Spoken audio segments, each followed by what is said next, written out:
அப்ப நீங்க என்ன பண்ணீங்க? உங்களுக்கு தெரியாம அவ கூட்டு போய் சேர்த்தால, நீங்க தானே சேர்த்தீங்க. ஆமா நான் தான் சொல்றேன், ரெண்டு அப்ப உங்க பேரும் தங்கச்சி ஏன் அப்படி பண்ணாங்க? அவளெல்லாம் ஒன்றும் சொல்லப்பா, நாங்க 2 பேர் தான் அவ்வளவு பேச்சு பேசிக்கிறாங்க, இல்லன்றீங்களா? எப்படி அது நீங்களே சொல்லுங்க. ஹாஸ்பிட்டல்ல போய் பேசிட்டோம், அந்த காசை பத்தி கேட்டனால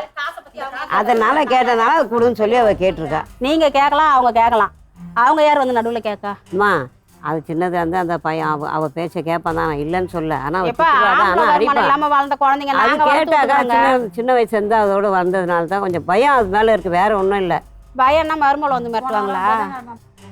அது வந்து அவங்க ஒரு புள்ள ஒண்ணு பெத்து அவங்க ஒரு மருமவளை தேடி அவங்க வீட்டு பொண்ணு நல்லா வாழணும், அவளுக்கு தாலி நல்லா இருக்கணும். என் வீட்டு பொண்ணு தாலி சீக்கிரம் கிடையாதுங்க. நான் என்ன சொல்றேன்னா, எதுவா இருந்தாலும் அவங்க வீட்டுக்கார வச்சு டைம் கொடுங்க, நைட்டுன்னு வந்து அவங்க பேசி முடிவு பண்ணிட்டு. ஏம்மா ஒரு குடுத்தனம் பண்றேன்னா, எங்க வீட்டுல கூட தான் எங்க மருமவள் லவ் மேரேஜ். என் பையன் 18 வயசுல கூட்டின்னு வந்துட்டான், கட்டின துணியோட வந்தது. இன்ன வரைக்கும் அதுதான் எங்களுக்கு ஆக்கி போடுறது, எது ஒண்ணுமே அதுதான் முடிவு எடுக்கும். நாங்க சொல்றதெல்லாம் கூட கேட்காது. நான் அதுக்காக நான் சண்டை போட்டு அது திருத்தியா விட்டான். உங்களால பேச முடியாது. என் பையன் குடிச்சிட்டு வந்து என்ன சண்டை போட்டான்னா கூட போடா சேர்த்தானா அவனை தான் திட்டுவோமே தவிர எங்க மருமகளை இது பண்ண மாட்டான். அவனை தான் அடிப்போம் உக்காஞ்சிக்கிட்டு, நீ எதுக்கு அவன் பேச்சுக்கு போற போடா அப்படின்னு.